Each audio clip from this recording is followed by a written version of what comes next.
जय श्री राम। आज 27 दिसंबर 2025 है और शुक्ल पक्ष का पौ माह का शुक्ल पक्ष की सप्तमी तिथि है। हम वाल्मीकि रामायण का बालकांड का आज हम 14वां सर्ग पढ़ रहे हैं। अभी तक हमने पढ़ा कि राजा दशरथ जी पुत्र की प्राप्ति के लिए अश्वमेध यज्ञ कर रहे हैं। तो 14वें सर्ग में है यज्ञ कथा कि राजा दशरथ जी ने गुरु वशिष्ठ जी को आगे कर तथा यज्ञ में जो अश्वमेध यज्ञ की शुरुआत करी तो उसमें ऋषिपुत्र ऋषेशरंग को आगे किया, क्योंकि उन्होंने उनका पुत्र प्राप्ति के लिए उनका वरण किया था।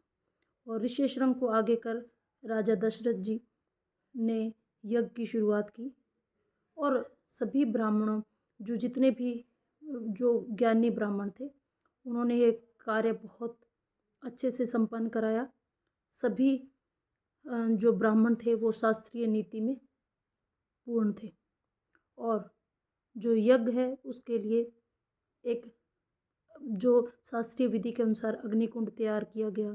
ब्राह्मणों को, सन्यासियों को, क्षत्रियों को और सबको जो आमजन को भोजन के लिए आमंत्रित किया गया। दूर दूर से राजा लोग आए, सभी देशों के राजा, उनके संबंधी आए और सब ने भोजन किया। और जो आमजन है, ब्राह्मण है, सन्यासी है, उनको इतना स्वादिष्ट भोजन लगा कि उनकी वो बार बार खाने का मन कर रहा था, तृप्ति ही नहीं हो रही थी।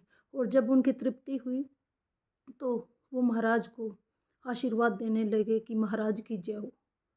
तो इस अश्वमेध यज्ञ का उद्देश्य ये था कि क्योंकि ये सफल नहीं होता अगर किसी के मन में कुछ नकारात्मक भाव आए, तो इसीलिए सबका उद्देश्य था कि सब यहाँ से प्रेम पूर्वक विदा हो, सब सकारात्मक तरीके से राजा को आशीर्वाद दें, सब का चित्त प्रसन्न हो।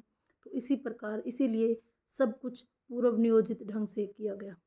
जब यज्ञ बहुत सफल तरीके से संपन्न हुआ तो राजा दशरथ ने सभी ब्राह्मणों को जिन्होंने यज्ञ का अनुष्ठान करवाया था उन सबको भूमि दान करी। लेकिन क्योंकि इसमें ये यज्ञ तब तक संपूर्ण नहीं होता जब तक राजा भूमि दान नहीं करता, पूर्व पश्चिम उत्तर दक्षिण दिशाओं की। लेकिन उन ब्राह्मणों ने राजा से और राजा दशरथ जी से और ऋषेशरंग से निवेदन किया कि हम ये भूमि नहीं रख सकते, क्योंकि हम तो वेद पाठी ब्राह्मण है, हमारा काम पूजा अर्चना करना है, और वेदों का पाठ करना है, तपस्या करना है। तो उन्हें जो ज़रूरत के अनुसार जो धन दिया जाए वो भूमि का पालन नहीं कर सकते। तब मुनि वशिष्ठ जी ने और ऋषेशरंग ने ब्राह्मणों को सोना, चांदी, अशरफियाँ और ये सब दान की, गौवें दान करी और उनमें उनको प्रेम पूर्वक जो उनकी इच्छा अनुसार दिया।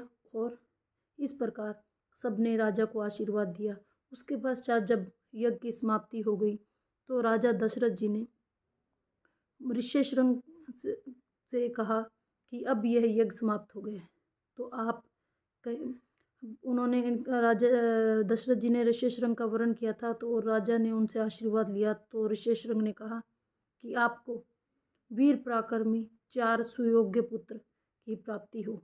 और इस प्रकार कहते हुए यह यज्ञ संपूर्ण हुआ और राजा दशरथ जी भी बेहद प्रसन्न हुए। जय श्री राम।